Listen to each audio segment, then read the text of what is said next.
आप देख रहे हैं वतन समाचार। मैं हूं मोहम्मद अहमद। हमारे साथ बातचीत करने के लिए भारत सरकार के पूर्व केंद्रीय मंत्री तारिक अनवर, कांग्रेस पार्टी के सीनियर नेता और 18वीं लोकसभा के सांसद मौजूद हैं। तारिक अनवर साहब का 1977 से लेकर 2024 तक का एक लंबा पॉलिटिकल कैरियर है। पिछली बार 17वीं लोकसभा में जितने वोट से तकरीबन हारे थे तारिक साहब, उतने ही वोट से इस बार तकरीबन जीत करके आए हैं। काफी अपेक्षाएं थी क्योंकि काफी टफ टाइम से तारिक साहब गुजर रहे थे। तारिक साहब से हम समझने की कोशिश करेंगे। तारिक साहब, 17वीं लोकसभा में जिस तरह से आपको तकरीबन जितने वोटों से हार का सामना करना पड़ा, और जाहिर सी बात है आपने आरोप भी लगाया कि वो आप ही के पार्टी के एक नेता सिद्धू साहब थे, उन्हीं के कारण आपको ये पूरा माहौल कम्युनलाइज हुआ और आपको हार देखनी पड़ी। वो इलेक्शन और ये इलेक्शन आप दोनों को कैसे देखते हैं? नहीं, देखिए, उसमें भी मुझे 5 लाख से ऊपर वोट आए थे, जो बिहार में शायद ही किसी को नहीं आया था। तो उस वक्त भी लोगों ने पूरा भरपूर सहयोग किया था, समर्थन किया था, सबका सपोर्ट मिला था। लेकिन जैसा मैंने कहा कि वहाँ सिद्धू जी कैंपेन कमेटी ने उनको वहाँ भेज दिया, तो वहाँ कुछ उन्होंने जो तकरीर की, उस तकरीर का बुरा असर पड़ा और लोगों ने उसको दूसरे ढंग से लिया, जिसकी वजह से हमको नुकसान हो गया था। तो इस बार हम लोगों ने पूरा प्रिकॉशन लिया था कि ऐसी कोई गलती हम नहीं करें जिससे हमारे वोटरों पे बुरा असर पड़े। और दूसरी बात ये भी थी कि इस बार जो है मोदी जी के ख़िलाफ़ माहौल था, और जो इशू हम लोगों ने उठाए थे लोकतंत्र को बचाने का, संविधान को बचाने का, तो एक तरह से आम तौर पर लोगों के जहन में ये बात पहुंच गई थी और लोग इस बात को महसूस कर रहे थे कि मोदी सरकार का जो रवैया है, जो काम करने का तरीक़ा है, वो बिल्कुल एक तरह से डिक्टोरियल है और अहंकारी है। तो लोग एक उस बदलना भी चाहते थे माहौल को, और मुझे इस बात के लिए मैं कटिहार के लोगों की जितनी भी तारीफ़ करूं कम है कि उन्होंने ऐसे माहौल में उन्होंने मुझे अपना समर्थन दिया। तो सर, कटिहार से ऐसा आपका क्या प्रेम है कि पिछली बार कांग्रेस पार्टी एक सीट जीती किशनगंज, खबर ये आई कि आपको किशनगंज शिफ्ट करना चाह रही है आपकी पार्टी और आरजेडी दोनों मिल करके, लेकिन फिर भी आप कटिहार ही के लिए अडिग रहे कि नहीं, मैं लड़ूंगा तो कटिहार से। ऐसा क्या प्रेम है कटिहार में कि आप 70% मुस्लिम सीट को छोड़ करके 40% वाली मुस्लिम सीट पर जाना चाह रहे हैं? नहीं, देखिए, जब पहली बार मैं कटिहार गया था इलेक्शन लड़ने के लिए, जब पार्टी ने मुझे भेजा था, तो मैं कटिहार के लोगों से, कटिहार के जोग्राफिया और तारीख़ से नावाकिफ़ था। बिल्कुल नए आदमी के शक्ल में मैं गया था, नए उम्मीदवार की शक्ल में गया था।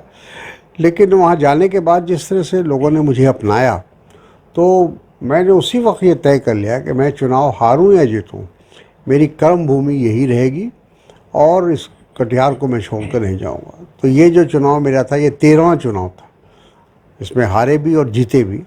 लेकिन कटिहार के साथ जो मेरा रिश्ता बना, वो बिल्कुल कहा जाए कि एक जज्बाती रिश्ता बन गया। आज की तारीख़ में कटिहार के तमाम लोग और वहाँ के लोगों का जो मेरे बारे में जो राय है या जो उनका वो बिल्कुल अलग है। और हम इस बात को कहते भी रहे हैं और हकीकत भी यही है कि हमारा सियासी रिश्ता नहीं है कटिहार के साथ, एक जज्बाती रिश्ता है, और इसलिए कटिहार को छोड़कर जाने का मेरा सवाल नहीं था। इसके पहले भी 2019 में भी मुझे ऑफ़र हुआ था कि आप शिफ्ट हो जाइए किशनगंज, लेकिन हमने उसको इनकार किया। और इस बार भी कोशिश हो रही थी कि हमको यहाँ से बदल के कहीं और भेजा जाए, लेकिन चलिए, ऊपर वाले की मेहरबानी थी और हमारी जो आखिरी ख्वाहिश थी कि मैं किसी दूसरी जगह जाने की नौबत ना आए, वो पूरी हुई। वो पूरी हुई। लेकिन तारिक साहब, सवाल ये किया है कि जिस कटिहार को आपने एक मेडिकल कॉलेज दिया, लोग कहते हैं कि मेडिकल कॉलेज को बनाने में तारिक साहब का सबसे बड़ा रोल है कटिहार में, लेकिन आज की जनरेशन उस बात को तो कम से कम नहीं जानती कि मेडिकल कॉलेज बनाने में आपका क्या रोल था।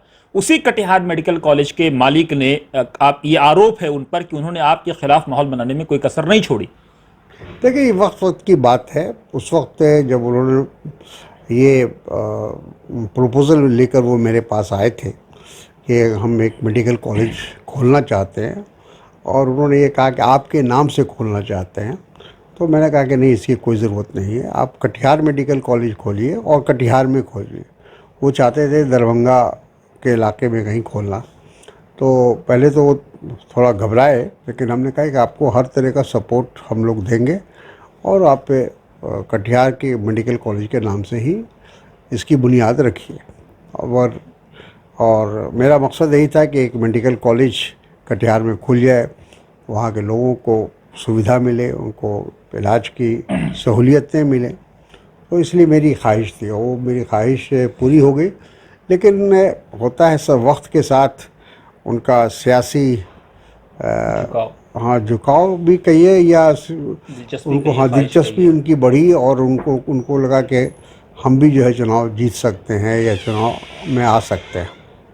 देखिए तारिक साहब, सवाल तो ये अपनी जगह पे बरहक है, लेकिन बढ़ी। लेकिन एक चीज़ और भी है कि जिन जिन लोगों को आपने कटिहार में प्रोटेक्ट किया या प्रमोट किया, कहीं ना कहीं अब तक जितने चुनाव हारे हैं उन्हीं लोगों का रोल भी रहा है। आप देखिए, सियासत में ये सब चलता रहता है, कोई ऐसी बात नहीं, मुझे किसी से शिकायत नहीं है।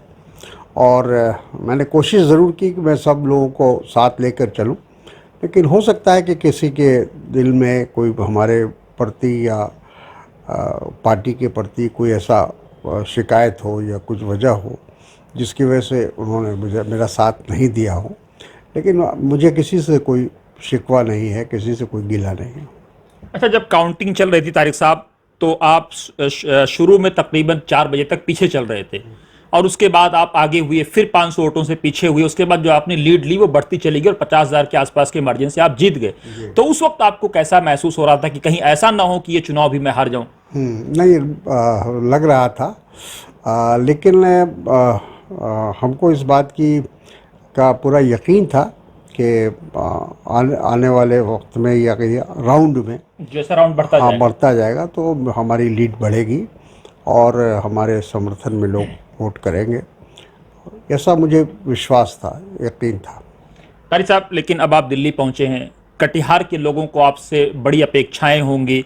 कटिहार के लोगों ने भारी समर्थन आपको दिया है, टाइप 8 की कोठी आपको मिलेगी, हर तरह की सुविधा मिलेगी, और एक नई जिंदगी आपकी शुरू होगी। लेकिन विद इन द पार्टी इस वक्त आपके पास क्या प्लान है पार्टी को लेकर? क्योंकि पार्टी में अभी आपके पास ईडब्ल्यूसी के अलावा कोई वैसी पोजीशन नहीं है। आप जनरल सेक्रेटरी भी थे, वो भी अब नहीं रहे, तो अब कैसे अपनी पार्टी को आगे बढ़ाएंगे? देखिए, मुझे बहुत यो कहा जाए कि किसी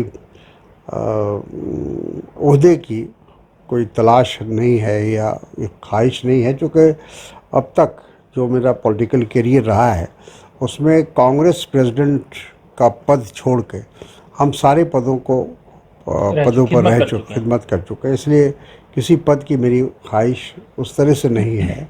लेकिन अगर पार्टी कोई काम देगी, कोई जिम्मेदारी देगी, तो उसको निभाने की भी पूरी ईमानदारी से कोशिश करेंगे। और जो मेंबर पार्लियामेंट के हैसियत से जो हमको सहूलियतें मिलेगी, उससे भी हम पार्टी का और कटिहार के लोगों का, ख़ास तौर पर जो उन्होंने मुझे यहाँ भेजा है, इज़्ज़त बख्शी है, तो सबसे ज़्यादा मेरी जिम्मेदारी और मेरा दायित्व ये बनता है कि कटिहार के जो मसाइल हैं उसको हल किया जाए, कटिहार का विकास हो, कटिहार की तरक्की हो, वहाँ के नौजवानों के रोज़गार के अवसर खुलें, और वहाँ की जो मुख्य समस्याएं हैं, जैसे बाढ़ वहाँ बराबर आती है, वहाँ एक इरोज़न जो कटाव जिसको हम लोग कहते हैं, वो बड़े पैमाने पर हमारे कटिहार में हो रहा है, और जिससे किसानों का बहुत नुकसान हो रहा है। बस्ती की बस्ती या कहिए गांव का गांव उजड़ जाता है, वो एक तरह से लिप्त हो जाता है।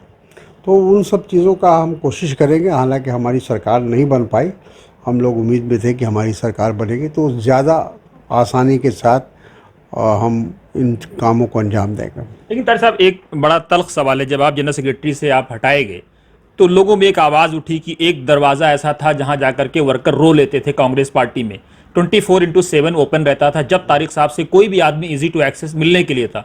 आपकी पार्टी पर यह आरोप लगता है कि आपके नेता ड्राइंग रूम की सियासत करते हैं, आपके जनरल सेक्रेटरीज पे खासतौर से वो पार्टी के वर्करों से मिलते नहीं हैं, इसलिए पार्टी की यह हालत पहुंची है। इसको कैसे आप जस्टिफाई करेंगे? देखिए, हमारे अध्यक्ष ने जब भी वर्किंग कमेटी हमारी हुई तो उसमें हमारे राष्ट्रीय अध्यक्ष खड़गे जी ने इस बात को कहा है कि हम तमाम चीज़ों का जायज़ा लेंगे, विश्लेषण करेंगे, कहाँ हमसे त्रुटि हुई है, कहाँ कमी रह गई है, उसको हम लोग दूर करने का काम करेंगे और संगठन को भी चुस्त और दुरुस्त बनाने का काम करेंगे।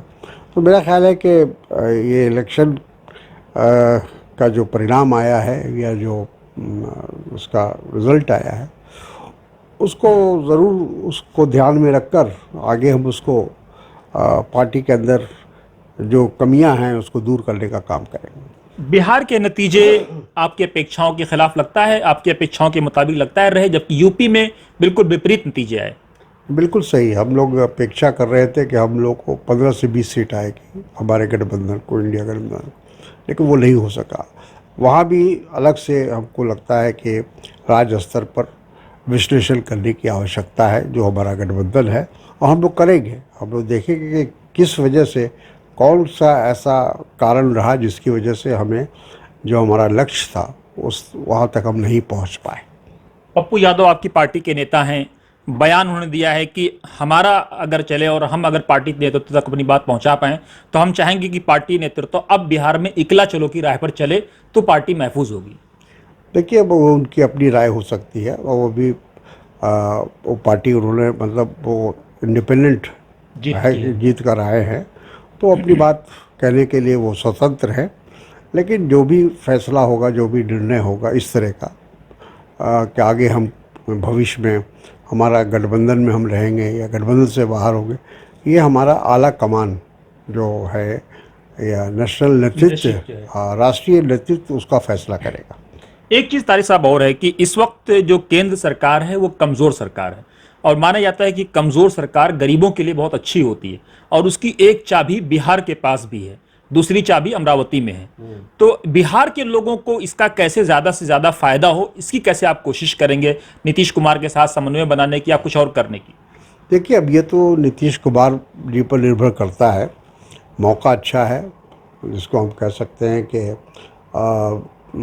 पिछले 10 साल में, हालांकि वही सरकार तो वही है, केंद्र में वही सरकार थी, मोदी जी प्रधानमंत्री थे, नीतीश जी बिहार में मुख्यमंत्री थे, लेकिन आप ठीक कह रहे हैं कि उस समय या उस वक्त आज जिस तरह से नरेंद्र मोदी दबाव में है, वैसे उस हालत में 10 साल तक वो नहीं रहे। 10 साल तक उनका एक छत्र राज्य रहा, जो चाहा उन्होंने फैसला लिया। लेकिन अब नीतीश कुमार जी की क्षमता और उनके नेतृत्व पर ये मुनहसर करता है कि किस तरह से वो दबाव देकर जो बिहार की बहुत पुरानी मांग है कि बिहार को एक विशेष राज्य का दर्जा मिले, विशेष पैकेज मिले, ये दोनों मांगे ऐसी हैं जिसको इन्होंने टाल मटोल किया है। केंद्र सरकार ने उसको कभी इम्प्लीमेंट करने की कोशिश नहीं की है। लेकिन हमको लगता है कि आज अगर इस मुद्दे को लेकर नीतीश जी केंद्र पर दबाव डालेंगे तो सारा विपक्ष उनका साथ देगा। तारिक साहब, एक सवाल केरल को लेकर है। केरल के जिस राज्य के आप प्रभारी लंबे समय तक रहे, केरल ने काफी अच्छा रिजल्ट आपको दिया। लोग ये भी कहते हैं कि जो मिथ केरल में कभी नहीं टूट सकता था, तारिक अनवर ने उसको तोड़ करके, संगठन को बना करके सारी गुटबाजियों को खत्म किया। उसके बावजूद क्या वजह रही कि आप केरल से रिमूव किए गए? अब ये तो पार्टी के नेतृत्व का फैसला है। अब पार्टी ने कुछ सोचा होगा, कुछ पार्टी के नज़र में होता है, इसलिए उस फैसले को पर कोई किसी तरह की टिप्पणी करना ठीक नहीं है। जब एक फैसला नेतृत्व लेता है तो हम सब लोगों को उसको स्वीकार करना चाहिए। लेकिन कल जब सोनिया जी की बात आई तो खबर ये आई कि सबसे पहले आपने उसको बढ़ करके तायद की कि उनको पार्लियामेंट्री पार्टी का चेयरमैन बनाया जाए। हाँ बिल्कुल, क्योंकि सोनिया जी का बहुत बड़ा योगदान है और मैं ये कह सकता हूँ कि पिछले 20 साल जो उन्होंने कांग्रेस पार्टी को योगदान दिया है वो अपने आप में एक उदाहरण है। और कांग्रेस पार्टी को आज जो भी शक्ल में दिखाई पड़ रही है तो वो सोनिया जी की देन है। नहीं तो जिस तरह से इंदिरा जी के बाद राजीव जी की हत्या हो गई और फिर ऐसा लगता था कि कांग्रेस नेतृत्व विहीन हो चुकी है, बिखर जाएगी। लेकिन बहुत होशियारी से, अक्लमंदी से और मजबूती से उन्होंने कांग्रेस को नेतृत्व दिया और 10 साल हम सत्ता में भी रहे। कोई ज़रूरी नहीं है कि कोई लोकतंत्र हमारे देश में है कि हम हमेशा सत्ता में ही रहें, ये कोई ज़रूरी नहीं है। तो विपक्ष में भी उन्होंने विपक्ष की जो भूमिका होती है उसको पूरी तरह से निभाने की कोशिश की। और सबसे बड़ी बात यह है कि उनकी सासू माँ की हाँ, इंदिरा जी की हत्या हुई, फिर उसके बाद उनके पति देव राजीव जी की हत्या हुई, लेकिन उन तमाम दोनों आतंकवादी घटना के शिकार हुए। और उसके बाद भी उन्होंने राहुल गांधी जी को, अपने बेटे को, अपनी बेटी प्रियंका गांधी को, दोनों को कांग्रेस को मजबूत करने के लिए, कांग्रेस की वापसी के लिए एक तरह से समर्पित कर दिया। तारिक साहब, एक आखिरी सवाल मेरा कि केंद्र में सरकार बनी है, माना जा रहा है कि चंद्रबाबू नायडू एक सेकुलर इमेज को रखते हैं। हज सब्सिडी की भी उन्होंने हाजियों के लिए 1 लाख रुपए का ऐलान किया है, मुस्लिम रिजर्वेशन की भी बात कर रहे हैं। एक तस्वीर चंद्रबाबू नायडू की वायरल हो रही जिसमें वो नमाज पढ़ते हुए दिखाई दे रहे हैं। तो ऐसे समय में क्या आपकी पार्टी या आपका अलायंस, इंडिया अलायंस, आने वाले दिनों में कोशिश करेगा कि चंद्रबाबू नायडू को अपनी तरफ ला करके सरकार बनाए? देखिए, चंद्रबाबू नायडू जी को फैसला लेना है, क्योंकि आज जो उन्होंने हाथ मिलाया है वो भारतीय जनता पार्टी से मिलाया है, आरएसएस से मिलाया है, जो फ़िरकापरस्त पार्टी है, जिसका नज़रिया इस मुल्क की अक़लियत के बारे में और ख़ुसूसन मुसलमानों के बारे में अच्छी नहीं है। और भेदभाव की राजनीति 10 साल तक इस देश में हुई है और अल्पसंख्यक समुदाय को अलग थलग करने की भी कोशिश हुई है। लिंचिंग से लेकर हाँ, मेन जो धारा है, मुख्य धारा, उससे अलग करने का प्रयास हुआ, लिंचिंग हुआ, को लव जिहाद हुआ। तो इस तरह की बातों में लोगों को उलझा कर रखा गया इस देश को। तो अच्छी बात यह है कि अब देश के लोगों को भी ये बात समझ में आ रही है कि ये हिंदू मुसलमान की राजनीति ज़्यादा दिनों तक। अयोध्या से तो हरा करके लोगों ने संकेत दे दिया ना कि हिंदू मुसलमान नहीं, भारत के डीएनए में प्यार है। बिल्कुल, और ये बहुत बड़ा एक तरह से कहा जाए कि मैसेज है, संदेश है पूरे देश के लिए कि अयोध्या से भी भारतीय जनता पार्टी चुनाव नहीं जीत सकी। जो लोग ये दावा कर रहे थे कि राम को वो लाए हैं, तो राम को लाएंगे। हाँ, तो अब राम जी ने जो है उनको दिखा दिया, उनको वो लगा, राम जी को भी ये महसूस हुआ कि ये हमारा इस्तेमाल कर रहे हैं, राजनीतिक इस्तेमाल किया जा रहा है मेरा, तो उनको ये हशर होना ही था। लेकिन तारिक साहब, आप सीनियर नेता हैं, कल आप लोगों ने CWC में प्रपोज किया कि राहुल जी को अपोजिशन लीडर बनना चाहिए और पूरी ताकत से आप लोगों ने प्रपोज किया। खबर ये है कि राहुल जी मान नहीं रहे हैं। आपकी पार्टी के पास इस वक्त काफ़ी सुनहरा मौका है कि जनता के मुद्दों को, जो आपने वादे किए थे, उन मुद्दों को उठा करके ज़मीन पे उतरे और उसकी लड़ाई लड़े। तो हम लोगों ने इसीलिए राहुल जी का नाम आगे लाया है कि वो विपक्ष के नेता होंगे, तो जितना मुखर होकर वो लोगों, देश की समस्याओं के बारे में, नौजवानों के बारे में, किसानों के बारे में, महिलाओं के बारे में, हर क्षेत्र में, हर वर्ग के बारे में उन्होंने पिछले 10 साल में आवाज़ उठाई है। जो उन्होंने भारत जोड़ो यात्रा और भारत जोड़ो न्याय यात्रा किया, उसमें भी उन्होंने पूरे देश के लोगों से अपना संपर्क किया, उनकी समस्या को जानने की कोशिश की। और हम चाहते हैं, या देश चाहता है, हम ये तो कहेंगे कि देश चाहता है, पार्टी चाहती है कि राहुल जी ही एक ऐसे व्यक्ति हैं जो नरेंद्र मोदी की आंख में आंख डालकर सवालों का जवाब दे सकते हैं, बात कर सकते हैं। लेकिन लोग कहते हैं कि फसल राहुल गांधी ने बोई, काटी अखिलेश यादव ने। नहीं, ऐसा नहीं है। मैं समझता हूँ कि वो हमारे गठबंधन के साथी हैं और ठीक है, जो माहौल बना उनके यात्रा से, उसका लाभ हमारे गठबंधन को मिला, तो कोई बुरी बात नहीं है। आप अपना रोल क्या देख रहे हैं, आखिरी सवाल, इस लोकसभा में किस हैसियत से आप? देखिए, जहाँ तक लोकसभा सदस्य होने की हैसियत से अपने क्षेत्र के बारे में, बिहार के बारे में, राष्ट्रीय समस्याओं के बारे में अपनी आवाज़ बुलंद करेंगे। जो हमसे हो सकता है विपक्ष में रहकर और लोकसभा का फोरम का इस्तेमाल करें। बहुत शुक्रिया हमसे बात करने के लिए। शुक्रिया।